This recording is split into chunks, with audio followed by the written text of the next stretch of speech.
நேயர்கள் அனைவருக்கும் வணக்கம். வெண்முரசு பன்னிரு படைக்களம் அத்தியாயம் 21. அஸ்தினபுர நகரமே நோயில் கருமை கொண்டிருந்தது. கண்களில் பீழை திரண்டிருந்த கன்றுகள் தலை தாழ்த்தி உலர்ந்த மூக்குடன் நின்றன. அன்னை பசுக்களின் நீல நாக்கு நீரின்றி வெளியே தொங்கியது.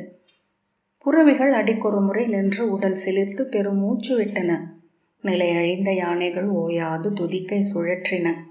குழந்தைகள் பெருத்த வயிறும் உலர்ந்த கன்னங்களும் வெளுத்த விழிகளுமாக இல்லங்களின் திண்ணைகளில் அமர்ந்து நீர் சொட்டும் கூரைக்கு அப்பால் தெரிந்த தெருவில் வண்ண கரிசல்கள் என அசைந்த மரங்களையும் மானுடரையும் நோக்கி கொண்டிருந்தனர்.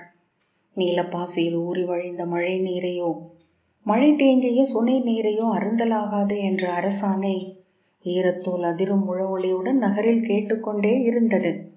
பெரிய செம்பு கலங்களை மழையில் திறந்து வைத்து அதில் நேராக விண்ணெழிந்து விழுந்த நீரை அள்ளி கொதிக்கச் செய்து அருந்தினர். காய்களையும் கனிகளையும் அந்நீரை கொண்டு 7 முறை கழுவினர். குழவியர் கைகளை வாயில் வைக்கக்கூடாது என்பதனால் அவற்றில் விரல்களை துணி கொண்டு சுற்றி வைத்திருந்தனர். அவை அந்த துணி பொதிகளை மார்போடு அணைத்து இணைய சுவையுள்ள தங்கள் விரல்களை கனவு கண்டன. மழை மூடிய அஸ்தினபுர நகரிலிருந்து மட்கும் வாசனை எழுந்தபடியே இருந்தது. அது ஒரு அழுகிய புண் என தோன்றியது. எருக்குழியின் வெம்மை நிறைந்த ஆவி நள்ளிரவில் எழுந்து காற்றில் கலந்து வந்தது. இருளுக்குள் கூந்தல் பறக்க விழியொளிரச் செல்லும் மிருத்யு தேவியை கண்டதாக சூதர் கதை சொன்னார்கள்.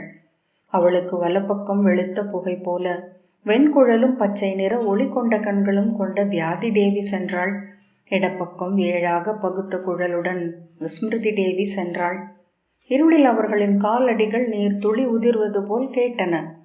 எழுந்து நோக்கலாகாது என்று மேல மேல எச்சரித்திருந்த போதிலும் கூட ஆவல் தாழாது பலர் சாளர இடுக்குகள் வழியாக நோக்கினர். மிருத்யு தேவியை கண்டவர்கள் அப்போதே உயிர் துறந்து சாளர கம்பிகளை பற்றியபடி அமர்ந்தனர்.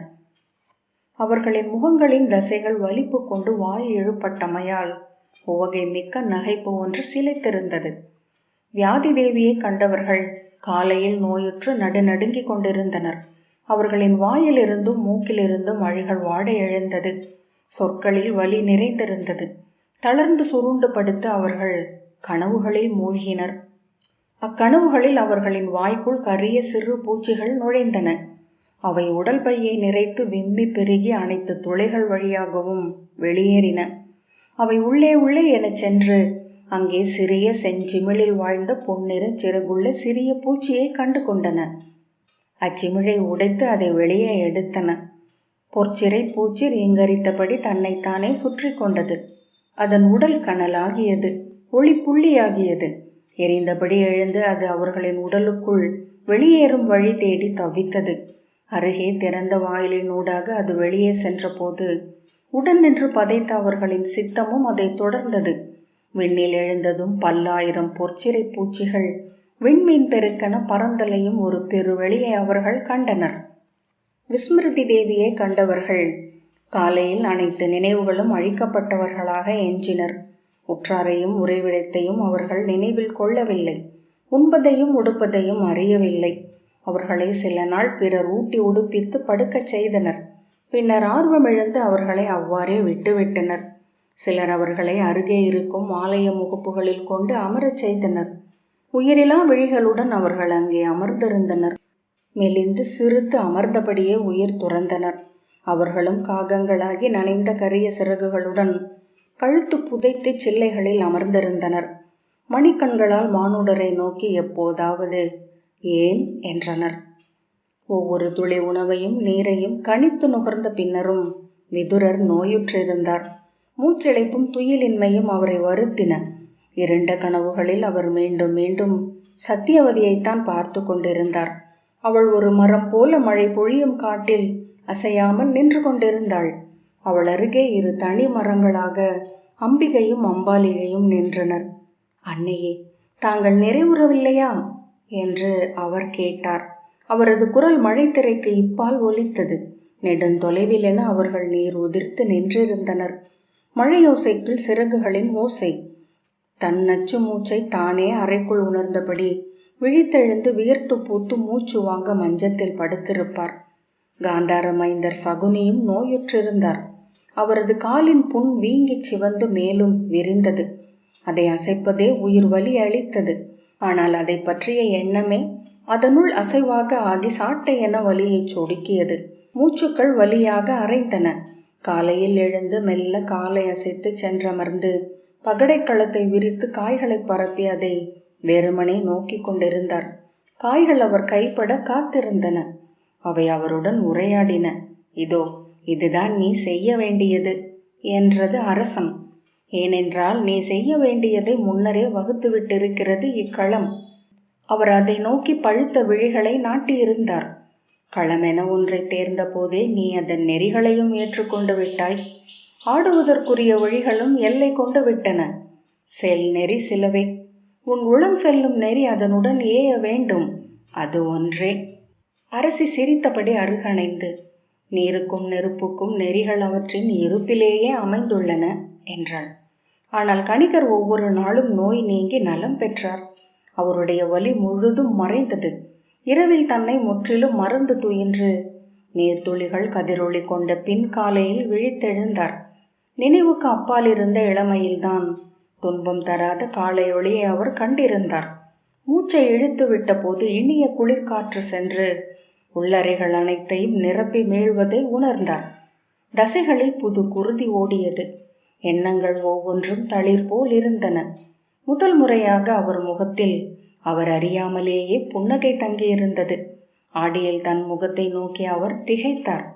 பின் முகத்தசைகளை மெல்ல வருடியபடி ஆம் என தலையசைத்தார். தன் உடல் நலம் அந்த கரும்பாசியால் வந்ததே என அவர் கண்டடைந்தார். கையொன்றி நடந்து மீண்ட போது ஒரு முறை தும்மலில் அறியாது கையை வாயில் வைத்தார். அதன் மெல்லிய சுவை எதையோ நினைவுறுத்தியது. பச்சை ஊனின் உப்பு சுவை அது, அல்லது பிரிதொன்று. அன்றிரவு அச்சுவையை எண்ணிக்கொண்டிருந்த போது தன் உடலின் வலிகள் அகன்றிருப்பதை கண்டார். அது உள மயக்கா என்று எண்ணி கண்மூடி காத்திருந்தார். பின்னர் உடலை அசைத்து பார்த்தார். மெல்ல துணிவு கொண்டு உடைந்த இடையை ஒசித்து வலி இருக்கிறதா என்று நோக்கினார். உடல் இனிதாக வளைந்தது. உவகையுடன் தெய்வங்களே, மூதாதையரே என்று அவர் கூவினார். நெஞ்சில் கை வைத்து கண்ணீருடன் ஏங்கினார். பின்பு உடலை பலவாறாக அசைத்து வலியில்லை என்பதை நிறுவிக்கொண்டார். அன்றிரவு தன்னை முற்றிலும் இழந்து முழுமையான துயிலில் ஆழ்ந்தார். துயில் கொண்டதுமே அவரது இருண்ட ஆழத்திலிருந்து எழுந்து வரும் நிழல்கள் அடங்கியிருந்தன. அடியிலையின் கூச்சல்களும் உடல் கூசச் செய்யும் கெடுமனங்களும் இல்லாதிருந்தன. எங்கோ எவரோ சொல்லும் ஒற்றை சொல் மட்டும் கேட்டு கொண்டிருந்தது. மழைத்துளி போல ஓயாது உதிர்ந்து கொண்டே இருந்தது அச்சொல். மறுநாள் காலையில் அவர் எழுந்ததும் முதலில் தோன்றிய உணர்வு கால்களில் வலி இருக்கிறதா என்பதுதான். கால்களை அசைத்தும் இடையை ஒசித்தும் நோக்கினார். வலியின்மை என்பது தன் உள மயக்கல்ல என்று உறுதியானதும் கைகளை ஊன்றி எழுந்தார். மஞ்சத்தை பற்றியபடி நிலத்தில் ஊன்றி இறங்கினார். அவரது தளர்ந்து குழைந்த கால்கள் மழைச்சாரலின் ஈரம் படிந்து புல்லரித்திருந்த மரத்தரையில் தடம் பதித்தபடி இழுபட்டன. கைகளை ஊன்றியபடி மெல்ல நடந்தார். தன் கைகளில் அத்தனை ஆற்றல் இருப்பதை அப்போதுதான் உணர்ந்தார். முழு உடலையும் தூக்கியபடி பிறர் நடக்கும் விரைவில் கைகளால் சென்றார். அவரை இடைநாழியில் கண்ட ஏவலன் திகைத்து பின்னகர்ந்தான். பற்களை காட்டி மெல்ல நகைத்து, நீராட்டறை அமைந்து விட்டதா என்றார். அவன் ஆம் அமைச்சரே என்றான். நன்று என்றபடி அவர் கடந்து சென்றார். அன்று அவரே வெந்நீரில் இறங்கி நீராடினார். ஆடைகளை அணிந்து கொண்டார். உணவுண்டு விட்டு நடந்து சகுனியின் பகடை அறைக்கு சென்றார். அவரை கண்டதும் திகைத்து வாய் திறந்த சகுனி இமைகளை மட்டும் இருமுறை அசைத்தார். முகம் சுளித்து இழுபட்டது. என் தெய்வங்கள் உடல் கூடின என்றார் கணிகர். நலம் பெற்றுள்ளேன். சகுனி அவரை நோக்கிய பின் நீள் மூச்சு விட்டு, நன்று, களம் நிறுத்தவா என்றார். இல்லை, இனி சில நாள் இக்களமாடுதலில் எனக்கு ஆர்வமில்லை. நான் வெளியே சென்று இந்நகரை நோக்க விழைகிறேன் என்றார் கணிகர். அவர் நலம் பெற்ற செய்தியே நகர் அன்றே அறிந்தது. அனைவரும் அதில் அச்சமூட்டும் ஒன்றைத்தான் கண்டனர். படிகளில் அவர் கையூன்றி ஏறுவதை, புறவிச்சேனத்தில் தொற்றி அமர்வதைக் கண்டு வியந்து விழி பரிமாறினர். அவை காவலன் ஒருவன் அவரை நண்டு என்று அழைத்தான். அச்சொல்லை கேட்டதுமே அனைவரும் அதை முன்னரே எண்ணி இருப்பதை உணர்ந்தனர். நண்டு என்ற சொல் ஒரே நாளில் நகரில் புழங்கத் தொடங்கியது. மறுநாளே அச்சொல்லை கணிகரும் அடைந்தார். ஆனால் அது அவருக்கு உவகையே அளித்தது. இரு பெருங்கைகளையும் தூக்கி விரித்து நோக்கியபடி அவர் புன்னகை செய்தார். கைகளை பலவாறாக அசைத்தும் விரல்களை விரித்தும் குவித்தும் நோக்கினார். கைகளும் காலாகும் நண்டு. அதன் கால்களுக்கு திசை என்பது இல்லை. முன்னோக்கி மட்டுமே செல்ல முடியும் என்பது மானுடனுக்கு இரையாற்றல்கள் அவன் உடலில் பொறித்து அளித்த ஆணை. கால்களில் இருந்தே விழிகள் திசை கொள்கின்றன. உடல் முன் பின் என்றாகிறது. சித்தம் காலத்தையும் தொலைவையும் பகுத்து கொள்கிறது. அதன் பின் ஓயாத ஊசலாக உள்ளம். நண்டு தன்னை மையம் என கொண்டு புடவியை ஒரு சுருளென தன்மேல் சுற்றி கொள்கிறது. கணிகர் வாய்க்குள் நண்டு நண்டு என சொல்லிக் கொண்டார். நண்டென தன்னை எண்ணி இரு பெருங்கைகளையும் தூக்கி அசைத்தார். அருவாக அங்கிருந்த எதிரி ஒருவன் அக்கைகளில் சிக்க அவனை அழுத்தி நெரித்தார். அவன் அவர் பிடிக்குள் துடித்து மெல்ல உயிரடங்கினான். அவர் உடல் விதிர்த்தது. இனிய வெம்மை ஒன்று அவருள் நிறைந்து கண்களை கசியச் செய்தது. இமைகள் சரிய இதழ்களில் மென்னகை படர அவர் நீள் மூச்சுக்கள் விட்டார்.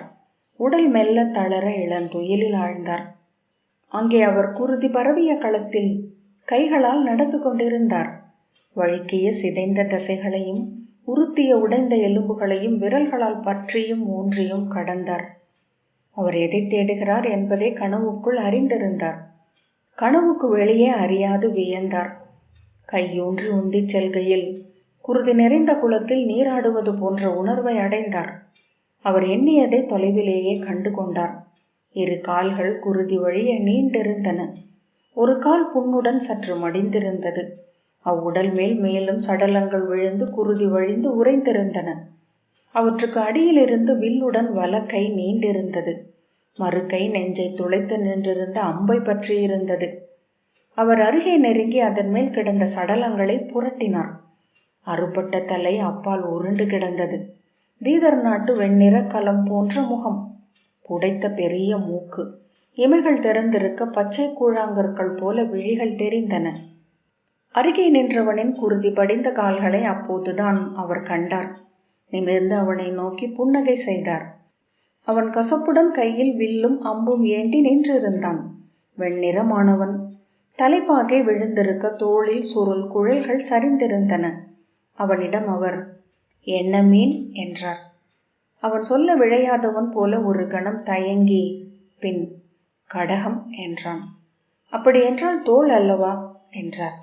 ஆம், தோல் வழியாகவே என்றான் அவன். அவர் ஐயத்துடன் குனிந்த அந்த வலக்கையை பற்றி இழுத்தார். அது முன்னரே துண்டாகி குருதி உறைந்த நினக்கூழுடன் இழுபட்டு வந்தது. நன்று என்று அவர் சொன்னார். அவன் அவரை நோக்கி நின்ற பின் திரும்பி நடந்தான். தொலைவில் விண் மூட எரி எழுந்து கொண்டிருந்தது. போர் முரசு பொழுதடைவதை சுட்டி முழங்கியது. எரிபுகைக்கு அப்பால் அணை கதிர் கனன்றது. அவர் விழித்து கொண்ட போது உடலெங்கும் இருந்த இனிய உவகையை உணர்ந்தார். இதழ்கள் புன்னகைத்தன. அவர் அருகே வந்தணைந்து வணங்கிய ஏவலன் அஸ்தினபுரியின் அமைச்சர் விதுரர் அவரையும் காந்தாரரையும் காணும் பொருட்டு வந்திருப்பதாக அறிவித்தான். அவர் நன்று என்றபடி தன் கைகளை ஊன்றி கால்களை மேலே தூக்கி இறங்கினார். உரைப்பதற்கு 4 கருக்களுடன் விதுரர் வந்திருந்தார். நாற்களம் விரிக்கப்பட்டதுமே முகமன்கள் இல்லாத கருக்களை பரப்பி முதற்கருவை நீக்கி முன்னால் வைத்தார்.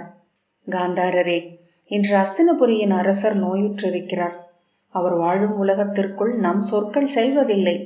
அவர் பொருட்டு நாமே முடிவெடுக்க வேண்டியிருக்கிறது.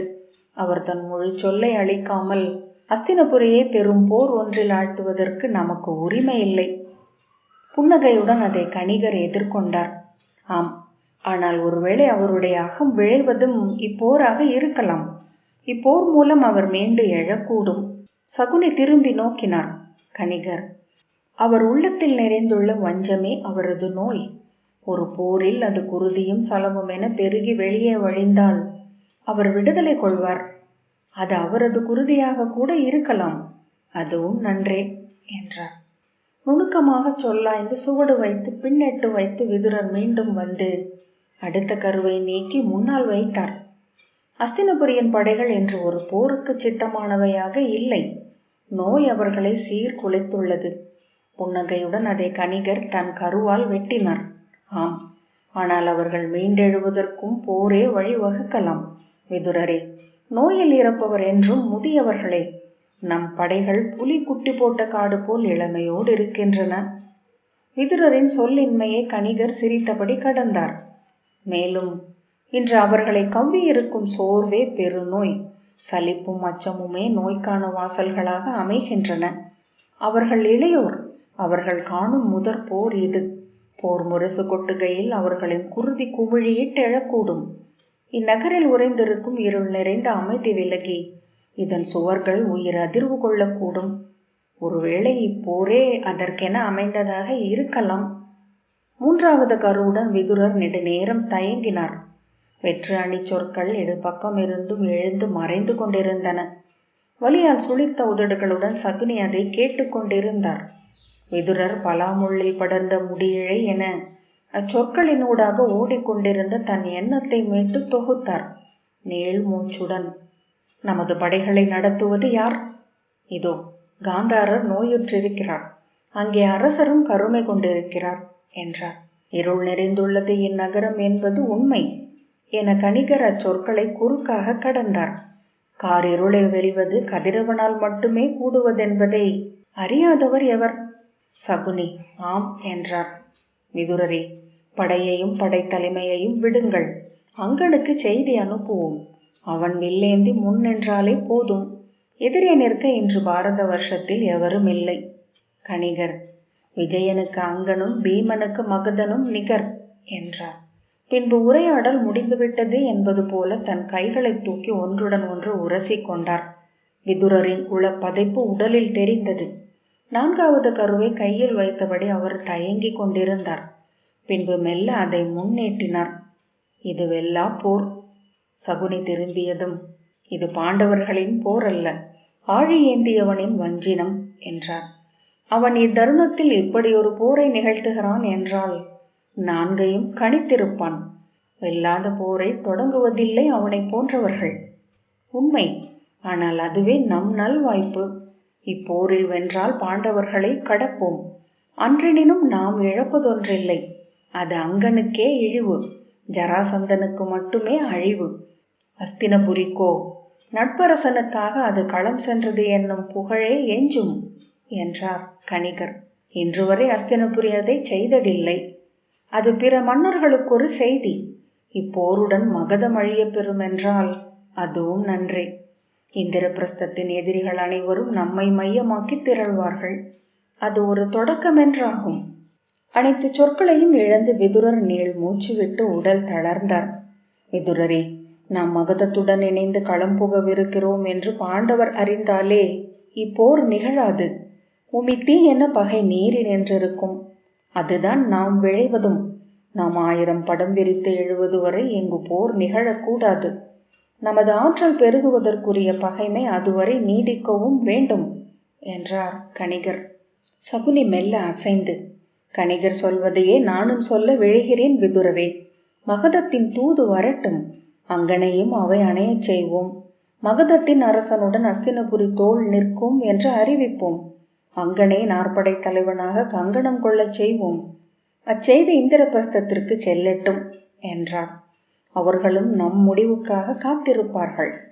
விதுரர் தரையை நோக்கியபடி, காந்தாரரும் அவ்வண்ணம் சொன்னால் அதையே ஏற்றாக வேண்டும். நான் போர் சூழ்தலை நான் அறியேன். என் கணிப்புகள் அதில் எப்போதும் பிழையென்றாவதையும் கண்டிருக்கிறேன் என்றார். சால்வையை எடுத்து போட்டுக்கொண்டு எழப்போகும் அசைவை காட்டியபடி, ஆனால் நான் இங்கு வந்தபோது முன்பு விருகத்ரதர் காந்தாரத்திற்கு அனுப்பிய அந்த குதிரை சவுக்கைத்தான் எண்ணிக்கொண்டிருந்தேன். அது இன்னமும் கூட அங்கே அரண்மனையில் வைக்கப்பட்டிருக்கிறது என்றே நான் அறிந்திருந்தேன் என்றார். சகுனி வலியுடன் முகம் எழுபட கண்களை மூடிக்கொண்டார். வெண் சொன்ன நெற்றியில் நீல நரம்புகள் எழுந்தன. வெளிரிய உதடுகள் குருதி கொண்டன. தாடை இறுகி அசைந்தது. என அவர் முனகினார். கணிகர் விதுரரின் விழிகளை நோக்கிய பின் விழிகளை திருப்பி கைகளை சேர்த்து அசையாது அமர்ந்திருந்தார். அவர் எதையோ சொல்லப் போகிறார் என்று விதுரர் எண்ணினார். ஆனால் அந்த ததும்பும் கணத்திலேயே அவர் புன்னகையுடன் நீடித்தார்.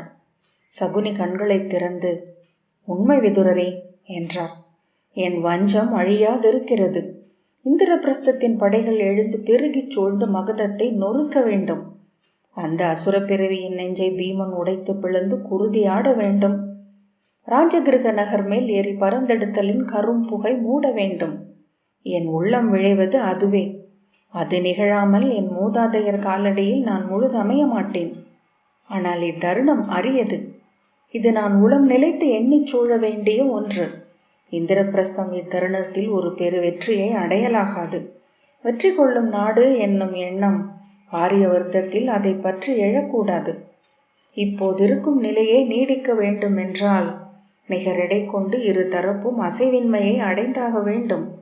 யாதவர்கள் இந்திரபிரஸ்தத்துடன் இருப்பதனால் நம் உதவி மகதத்திற்கு தேவை. காத்திருப்போம். அவர் கண்கள் சிறுத்தன. ஒரு தருணம் வரும். முதலில் பாரத வருஷத்தின் அரியணையில் என் மருகன் அமரட்டும். அவன் காலடியில் கப்பத்துடன் வந்து மகதன் அமரும்போது அந்த குதிரை சவுக்கை பொற்பேழையில் அமைத்து அவனுக்கு பரிசாக அளிக்கிறேன். அனைத்தும் நிகர் கொண்டு விடும். கணிகர் புன்னகைத்து, ஆம், அதுவே முழு வெற்றி. இந்திரபிரஸ்தம் மகதத்தை வென்றால் அதில் காந்தாரம் பெருமை கொள்ள ஏதுமில்லை என்றார். விதுரர் தலை வணங்கி எழுந்தார். விதுரரே, தாங்கள் விழைவது போர் நிகழலாகாதென்றுதானே என்றார் சகுனி. போர் நிகழாமல் இருக்கும் வழி இது ஒன்றே என்று கொள்க. விதுரர் சோர்ந்த தோள்களுடன், ஆனால் இப்போது தவிர்க்கப்படும் போர் மேலும் பெரிதென வளரும். விசித்திர வீரியரின் குருதியினர் ஒருவருக்கொருவர் படைக்கலம் கூப்பர் என்றார். சகுனி புன்னகையுடன், அதை இரு சாராருக்கும் நிகர் பங்காக நாட்டை பிளக்கையில் பீஷ்மரும் நீங்களும் எண்ணி இருக்க வேண்டும் அல்லவா? விதுரரே, என் மருகன் முடிசூடியது இந்த தொல்நகரை ஆளும் பொருட்டல்ல, பாரத வருஷத்தை முழுதாளும் பொருட்டு. அது அவன் உடன் பிறந்தாரின் குருதிக்கு மேல் அன்றி நிகழாது என்றார். விதுரர், என் கடனை ஆற்றுவதொன்றை அன்று எதையும் இனி நான் எண்ணப் போவதில்லை என்ற பின் மீண்டும் தலை வணங்கினார். கணிகர், ஒரு போர் நிகழாது இவை அமையாதென்றறிய அரசு சூழ்தலை கற்க வேண்டியதில்லை அமைச்சரே. அன்று நாடு பகுக்கப்பட்ட போது முதிய குதிரை சூதன் ஒருவனே அதை சொன்னான். அக்கீழ்மகனுக்கு தெரிந்தது பீஷ்மருக்கு புரியவில்லை என்றார். பொருளில்லாத புன்னகை ஒன்றை அழித்துவிட்டு விதுரர் சிற்றடிகளுடன் அரைவாயிலை நோக்கி சென்ற போது சகுனி உறக்க, நில்லுங்கள் அமைச்சரே என்றார். கணிகர் திகைத்து சகுனியை திரும்பி நோக்கினார். சகுனி கை நீட்டி பெருங்குரலில், மகதத்திற்கு நாம் படைத்துணை அளிக்க வேண்டியதில்லை. அதுவே என் முடிவு. அதை பேரரசரிடம் நானே சொல்கிறேன் என்றார். விதுரர் நம்ப முடியாமல் கணிகரை நோக்கிவிட்டு சகுனியை பார்த்தார். அழியட்டும் மகதம், அழியட்டும் ஜராசந்தன், பிரிதெல்லாம் பின்னால் நிகழட்டும் என்றார் சகுனி. தன் தலையை கையால் தட்டி, ஏன் இம்முடிவை எடுத்தேன் என்று தெரியவில்லை. இக்கணம் இதுவன்று சொல் பிரிதில்லை என்றே தோன்றுகிறது. என்னை கடந்து இச்சொற்கள் எழுகின்றன என்றார். கணிகர் இரு கைகளையும் தூக்கிய பின் மெல்ல தழைத்து மடியிலேயே வைத்து கொண்டார். உதடுகளை அழுத்தி தலையை சற்று சரித்தார். புன்னகையுடன், இதில் வியப்பதற்கேதுமில்லை காந்தாரரே. வரலாறெங்கும் பெருமுடிவுகள் எப்போதும் அந்தந்த கணத்தில்தான் எடுக்கப்படுகின்றன என்று நூல்கள் சொல்கின்றன என்றார் விதுரர். எந்த கணிப்புகளும் இல்லாமல் அதை சொல்பவரும் அறியாமல் அவை எழுந்து விடுகின்றன. பின்னர் 1000 கணக்குகளை நூலோர் சொல்வர். நாமே அவற்றை உருவாக்கவும் செய்வோம். அவை எதற்கும் பொருளில்லை. அத்தருணத்தில் சொல்லெல்லாம் ஆணவமே என்றறிந்திருந்தாலும் மேலும் சொல்லாமல் இருக்க அவரால் இயலவில்லை. நம்மை சூழ்ந்திருப்பது அறிய முடியாமையின் வெளி. அங்கே தெய்வங்கள் வாழலாம். தெய்வங்கள் திளைக்கும் பாழே நிறைந்திருக்கலாம். நாம் ஒவ்வொரு உச்ச தருணத்திலும் அறியும் பொருளின்மை அது கனிந்து சொட்டிய துளியாக இருக்கலாம். நான் என் இந்த முடிவின் மேல் சித்தத்தால் முட்டுகிறேன் விதுரரே என்றார் சகுனி. பாறையென என்னுள் அமைந்திருக்கிறது. கணிகர் மெல்ல அசைந்து அமர்ந்து, ஒரு வகையில் அதுவும் நன்றே என்றார். இம்முடிவுக்கு எதிரான அனைத்து சொல்லெடுப்புகளையும் ஆராய்ந்து விட்டோம். அதன் பின்னரும் இம்முடிவு நிற்கிறதென்றால் இது அதற்கான வல்லமை கொண்டதுதான். சகுனி சற்று கலங்கிய கண்களுடன் அவரை நோக்கி, இல்லை, நான் அவ்வண்ணம் உறுதியாக இல்லை. என்னால் பிரிதொன்றை எண்ண கூடவில்லை, அவ்வளவுதான் என்றார். இனி எண்ண வேண்டியதில்லை. இதுவே நம் இறுதி முடிவாக இருக்கட்டும். இதற்கு உகந்த சொல்நிலைகளை விதுரரே சற்று முன் சொல்லிவிட்டார் என்றார் கணிகர். தலையசைத்தபடி, என்னால் புரிந்து கொள்ள முடியவில்லை. ஏன் இதை சொல்கிறேன் என்றார் சகுனி. அதன் விழுப்பொருள் ஒன்றே என்று விதுரர் புன்னகைத்தார். மகதனின் ஊழ், பிரிதொன்றுமில்லை. கணிகரின் கண்களை நோக்கிய பின் அவர் வெளியே சென்றார். பன்னிரு படைக்களம் 21வது அத்தியாயம் இத்துடன் நிறைவு பெற்றது. நன்றி.